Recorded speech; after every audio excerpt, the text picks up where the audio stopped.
अखिल भारतीय मजदूर परिसंघ पूरी तरह से गैर राजनीतिक संगठन है। ये संगठन किसी भी राजनीतिक विचारधारा से प्रेरित नहीं है, लेकिन उसी संगठन के कार्यालय में तोड़फोड़ की गई। अखिल भारतीय मजदूर परिसंघ ने रविवार को अगरतला में रविंद्र भवन के सामने एक विरोध रैली का आयोजन किया। 6 सितंबर को सिपाहीजला जिले के धनपुर में सत्ताधारी और विपक्षी दलों के राजनीतिक आतंक के कारण राजनीतिक दलों के पार्टी कार्यालयों में तोड़फोड़ की गई थी, जिससे कार्यकर्ता गंभीर रूप से घायल हो गए थे। पुलिस प्रशासन द्वारा घटनास्थल पर ना के बराबर भूमिका निभाने के बाद पूरे इलाके में दहशत फैल गई। उस समय अखिल भारतीय मजदूर संघ के कार्यालय में तोड़फोड़ की गई और यूनियन के कार्यकर्ता डर के मारे भाग गए। अखिल भारतीय मजदूर संघ त्रिपुरा प्रदेश की ओर से घटना की तीव्र निंदा करते हुए रविवार को विरोध रैली का आयोजन करते हुए राज्य के मजदूर संघ के अध्यक्ष शंकर देव ने उस दिन मीडिया को बताया। 6 सेप्टेम्बर गत 6 सेप्टेम्बर सिपाहीजला डिस्ट्रिक्टेर धनपुरे भारतीय मजदूर संघेर एक कार्यालयके भांगचुर करा हयेछे।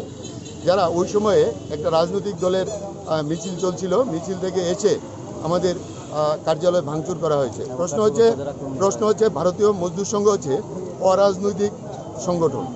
রাজনৈতিক দলগুলি তাদের কাজকর্ম তাদের প্রক্রিয়া চালাক, তাতে কোনো আমাদের আপত্তি নেই, কিন্তু ভারতীয় মজদুর সংঘের কার্যালয়ের উপর কেন আক্রমণ করা হলো তার জন্য আমরা জবাব চাইছি এবং যারা এই ধরনের কাজকর্মের সঙ্গে যুক্ত আছে তাদেরকে অবিলম্বে গ্রেপ্তার করে শাস্তিমূলক ব্যবস্থা নেওয়ার জন্য আমরা সরকারের কাছে দাবি জানাচ্ছি। আগরতলায় কি কোনো বিএমএস অফিস ভাঙচুর হয়েছে? হ্যাঁ, আগরতলাতে কোনো কিছু হয়েছে বিএমএস এর অফিস? না, আগরতলাতে বিএমএস এর কার্যালয়ের উপরে কোনো কিছু হয়নি, কিন্তু ধনপুরে যেটা হয়েছে সেটার প্রভাব যাতে রাজ্যে না পড়তে পারে এই জন্য আমরা ভারতীয় মজদুর সংঘের পক্ষ থেকে তীব্র প্রতিবাদ এবং ধিক্কার জানাচ্ছি। ধনপুরে এবং আজকে এই কার্যক্রমটা সারা রাজ্যেই বিভিন্ন জেলা মহকুমাগুলিতে এটা সংগঠিত হচ্ছে ভারতীয় মজদুর সংঘের পক্ষ থেকে। ধনপুরে কি হয়েছিল? যদি ধনপুরে আমাদের একটা কার্যালয় ভাঙচুর করা হয়েছে, চেয়ার টেবিল সেখানে আসবাবপত্র ভাঙচুর করা হয়েছে।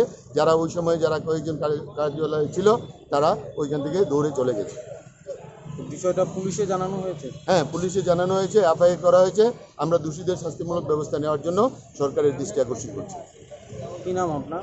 আমার নাম শঙ্কর দেব, সভাপতি ভারতীয় মজদুর সংঘ ত্রিপুরা প্রদেশ।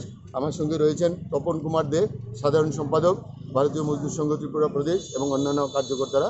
घटना की सूचना पुलिस को दी गई है और घटना में शामिल लोगों को पुलिस ने गिरफ्तार कर लिया है और राज्य सरकार से उचित कार्यवाही करने को कहा गया है।